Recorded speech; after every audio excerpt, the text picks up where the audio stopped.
Hello, ധന്യസ് kitchen ജേണിയിലേക്ക് എല്ലാ കൂട്ടുകാർക്കും സ്വാഗതം. ഇന്നൊരു കുത്തിക്കാച്ചി എടുത്തൊരു റെസിപ്പിയാണ് കേട്ടോ ഉണ്ടാക്കുന്നത്. ഇത് മാത്രം മതി ചോറുണ്ണാൻ.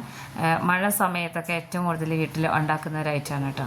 അപ്പോൾ ഇത് ഉണ്ടാക്കാനായിട്ട് ഞാനിവിടെ മുതിരയാണ് എടുത്തിട്ടുള്ളത്. കറക്റ്റ് അളവ് അറിഞ്ഞു കഴിഞ്ഞാൽ ഒട്ടും ഉടയാതെയും കൂടുതൽ വെള്ളമാവാതെയും നമുക്ക് കറക്റ്റായിട്ട് വേവിച്ചെടുക്കാം. അപ്പോൾ ഒരു കപ്പ് അളന്നെടുത്തിട്ടുണ്ട്. ഇത് നമ്മൾ വെള്ളത്തിലൊന്നും ഇട്ട് കുതിർത്തി വെക്കുന്നൊന്നുമില്ല കേട്ടോ. അപ്പോൾ ഇതൊരു 2 തവണ ഒന്ന് കഴുകി എടുത്തിട്ടുണ്ട്. അതിന് ശേഷം ഞാനിവിടെ 1 കപ്പ് മുതിരയ്ക്ക് 2 കപ്പ് വെള്ളം ഒഴിച്ചു കൊടുക്കുന്നുണ്ട്. ഇനി ഇതിലേക്ക് മഞ്ഞൾപ്പൊടിയാണ്, 1/2 സ്പൂണോളം മഞ്ഞൾപ്പൊടിയും കൂടെ ചേർത്ത് കൊടുക്കാനാട്ടോ ചെയ്യുന്നത്. എല്ലാവർക്കും ഇഷ്ടമാവും. ഇത് ഒരു തവണ ഉണ്ടാക്കി നോക്കിയാൽ മതി. അപ്പോൾ ഇനി നമുക്ക് കുക്കറിന് മൂടി വെച്ച് കൊടുക്കാം. നമ്മളിതിൽ ഉപ്പിട്ടിട്ടില്ല, ഉപ്പിടാതെയാണ് ഞാൻ വേവിച്ചെടുക്കുന്നത്.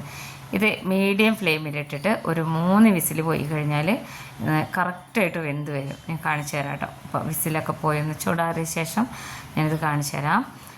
നല്ല കറക്റ്റായിട്ട് നമ്മൾ മുതിര വെന്ത് വന്നിട്ടുണ്ട് കേട്ടോ. ഈ ഒരു മുതിര ഒട്ടും ഉടഞ്ഞു പോയിട്ടില്ല, എന്നാൽ വെള്ളം കൂടുതലായിട്ടൊന്നുമില്ല. ഇത് ഞാൻ കാണിച്ചു തരാം. ഇത് നന്നായിട്ട് വെന്തിട്ടാണ് ഇരിക്കുന്നത് കണ്ടോ. ജസ്റ്റ് ഒന്ന് ഇങ്ങനെ പ്രസ് ചെയ്ത് കൊടുക്കുമ്പോൾ തന്നെ നമ്മൾ പയറൊക്കെ പോലെ തന്നെ വെന്തിട്ടുണ്ടാവും. നമ്മൾ ഈ തോരനൊക്കെ ഉണ്ടാക്കുമ്പോൾ ആ ഒരു ഐറ്റത്തിൽ ഏറ്റവും രുചിയുള്ള ഒരു സാധനമാണ് കേട്ടോ മുതിര. അപ്പോൾ ഇനി ഇതൊന്ന് കുത്തിക്കാച്ചാനായിട്ട് കുറച്ച് ചെറിയ ഉള്ളിയും വെളുത്തുള്ളിയും ചതച്ചെടുക്കണം. ഇനി ഞാനിവിടെ ഒരു കടായി സ്റ്റൗവിൽ വെച്ചിട്ടുണ്ട്. ഇത് ചെയ്തെടുക്കുമ്പോൾ നമുക്ക് ഏറ്റവും ടേസ്റ്റ് കിട്ടുന്നത് വെളിച്ചെണ്ണയിൽ ചെയ്യുമ്പോഴാണ് കേട്ടോ. 3 ടേബിൾ സ്പൂണോളം വെളിച്ചെണ്ണ ഒഴിച്ചു കൊടുത്തതിന് ശേഷം 1/2 സ്പൂണോളം കടുകിട്ട് പൊട്ടി വരുമ്പോൾ നമ്മളെടുത്ത് വെച്ചിട്ടുള്ള വെളുത്തുള്ളിയും ചെറിയ ഉള്ളിയും കൂടെ ചതച്ചെടുത്തത് ഇതിലേക്ക് ഇട്ട് കൊടുക്കുകയാണ് ചെയ്യുന്നത്. ഇത് ഇനി ഒന്ന് മൂത്ത് വരുന്ന വരെ ഒന്ന് ഇളക്കി കൊടുക്കണേ. വെളിച്ചെണ്ണ കൂടുതൽ ഒഴിക്കാൻ ഇഷ്ടമുള്ളവരാണെങ്കിൽ ഒരു 5 ടേബിൾ സ്പൂണോളൊക്കെ ഒഴിച്ചു കൊടുക്കാം കേട്ടോ. വെളിച്ചെണ്ണയുടെ ഒരു മണം ഇതിൽ ഈ ഒരു തോരനെ നല്ലൊരു ടേസ്റ്റ് ഉള്ളതാക്കും. അതാണ് കുറച്ചിങ്ങനെ ഒന്ന് മുന്നിട്ട് നിൽക്കേണ്ടത്. അപ്പോൾ ഇതൊന്ന് ചെറുതായി ഒന്ന് കളറ് മാറി വരട്ടെ. നന്നായിട്ടൊന്ന് വഴന്ന് വരുന്ന സമയത്ത് ഈ ഒരു പരുവത്തിലാവുമ്പോൾ ഇടിച്ച മുളകാണ് കേട്ടോ. കുത്തിക്കാച്ചിയതെന്ന് പറയുമ്പോൾ നമ്മളിതിൽ നിർബന്ധമായിട്ടും ഉണക്കമുളക് ഇടിച്ചതാണ്. അത് 1 സ്പൂണും 1 പിടി കറിവേപ്പിലയും കൂടെ ഇതിലേക്ക് ഇട്ട് കൊടുക്കണം. നല്ല എരിവ് ഇഷ്ടമുള്ളവരാണെങ്കിൽ ഒരു 2 സ്പൂൺ വരെ ഇട്ട് കൊടുക്കാം കേട്ടോ. ഇനി ഇതിനെ നന്നായിട്ട് ഇളക്കിയെടുക്കണം. ഇതിൽ കൂടുതൽ ഐറ്റംസ് ഒന്നും തന്നെ ചേർത്ത് കൊടുക്കാനില്ല. വെളുത്തുള്ളിയും ചെറിയ ഉള്ളിയൊക്കെ ഒന്ന് മൂത്ത് വരണം കേട്ടോ. എന്നാലാണ് അതിന് വിചാരിച്ചൊരു മണം ഉണ്ടാവുള്ളൂ. ഇനി ഇതിലേക്ക് ഇതിപ്പോൾ പാകമായിട്ടുണ്ട്. നമ്മൾ വേവിച്ച് വെച്ചിട്ടുണ്ടായിരുന്ന മുതിര ഇതിലേക്ക് ഇട്ട് കൊടുക്കുകയാണ്.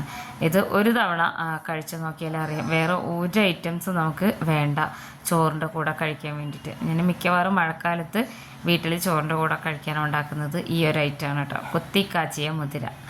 അപ്പോൾ ഇനി ഇതിലേക്ക് നമ്മൾ 1/2 സ്പൂണോളം ഉപ്പിട്ട് കൊടുക്കണം. നമ്മളിത് ഉപ്പിടാതെയാണ് വേവിച്ചെടുത്തിട്ടുള്ളത് കേട്ടോ. മീഡിയം ഫ്ലെയിമിലിട്ടിട്ട് നന്നായിട്ടൊന്ന് ഇളക്കിയെടുത്ത് 2 മിനിറ്റ് മീഡിയം ഫ്ലെയിമിലിടണം. കാരണം കുറച്ച് വെള്ളം ഉണ്ടായിരുന്നു ഇതിൻ്റെ അടിയിൽ, കുക്കറിൻ്റെ അടിയിൽ. അപ്പോൾ ആ ഒരു വെള്ളമെന്ന് വെച്ചാൽ പറയത്തക്ക വെള്ളമില്ല. എന്നാൽ ഒന്നും കൂടെ ഇങ്ങനെ ടൈറ്റായി വരണം. ഈ മുതിര ഒട്ടും ഉടഞ്ഞു പോകുന്നില്ല കേട്ടോ. ഇത് വെറുതെ കഴിക്കാൻ പോലെ നല്ല ടേസ്റ്റാണ്. പയറുവർഗ്ഗങ്ങളിൽ എനിക്ക് ഏറ്റവും ഇഷ്ടമുള്ളൊരു ഐറ്റമാണ് മുതിര കേട്ടോ. ഇത് വെച്ചിട്ട് ഞാൻ പായസം ഉണ്ടാക്കാറുണ്ട്, മുട്ടത്തോരൻ ഉണ്ടാക്കാറുണ്ട്, അങ്ങനെ പല ഐറ്റംസും ഉണ്ടാക്കാറുണ്ട്. എനിക്ക് ഭയങ്കര ഇഷ്ടമാണ് കേട്ടോ. അപ്പോൾ ഇതെല്ലാവർക്കും ഇഷ്ടമാവും, കുട്ടികൾക്ക് പ്രത്യേകിച്ചും ഇഷ്ടമാവും. അപ്പോൾ ഇതിവിടെ റെഡി ആയിട്ടുണ്ട്. ഒന്ന് ഒതുക്കി വെച്ച് ഒരു 2 മിനിറ്റിന് ശേഷം നമുക്ക് ഇളക്കി നോക്കാം. കണ്ടോ, ഇതുപോലെ ഇരിക്കണം. ഇത് ഇളക്കി കൊടുക്കുമ്പോൾ ഇതിൻ്റെ അടിയിൽ വെള്ളത്തിൻ്റെ അംശമൊന്നും അധികം കാണാൻ പാടില്ല കേട്ടോ. ഈ ഒരു രീതിയിൽ നല്ല മണമാണ്, നല്ല രുചിയാണ് മുതിരയ്ക്ക്. അപ്പോൾ ഇത് ആയിട്ടുണ്ട്. നമുക്ക് ഈ ഒരു സമയത്ത് സ്റ്റൗ ഓഫ് ചെയ്യാം കേട്ടോ. നമ്മുടെ മുതിരത്തോരൻ ഇവിടെ ആയിട്ടുണ്ട്. വളരെ എളുപ്പത്തിൽ ഒരു 4 മിനിറ്റിലൊക്കെ ചെയ്തെടുക്കാവുന്നതേ ഉള്ളൂ. അപ്പോൾ എല്ലാവരും ഉണ്ടാക്കി നോക്കി ഒരു തവണയെങ്കിലും നമ്മൾ സാധാരണ ചോറിൻ്റെ കൂടെ കഴിച്ച് നോക്കി അഭിപ്രായങ്ങളൊക്കെ അറിയിക്കണേ. വീഡിയോ ഇഷ്ടപ്പെട്ടാൽ നമ്മുടെ ചാനലൊന്ന് സബ്സ്ക്രൈബ് ചെയ്ത് വയ്ക്കാൻ മറക്കരുത് കേട്ടോ. ഫ്രണ്ട്സിനൊക്കെ ഒന്ന് ഷെയർ ചെയ്ത് കൊടുത്തേക്കണേ. അതുപോലെ തന്നെ ചാനൽ സബ്സ്ക്രൈബ് ചെയ്ത് വയ്ക്കുന്നതിനോടൊപ്പം തന്നെ നമ്മൾ അടുത്തുള്ള ബെൽ ബട്ടൺ ഒന്ന് പ്രസ് ചെയ്ത് വെച്ചേക്കണേ. എന്നാലാണ് നമുക്ക് നോട്ടിഫിക്കേഷൻ കിട്ടുകയുള്ളൂ. അപ്പോൾ അത് വളരെ ടേസ്റ്റി ആയിട്ടുള്ള മുതിരത്തോരൻ ഇവിടെ റെഡി ആയിട്ടുണ്ട്. ഇതുപോലുള്ള ഈസി റെസിപ്പീസുമായിട്ട് അടുത്ത വീഡിയോയിൽ കാണാം.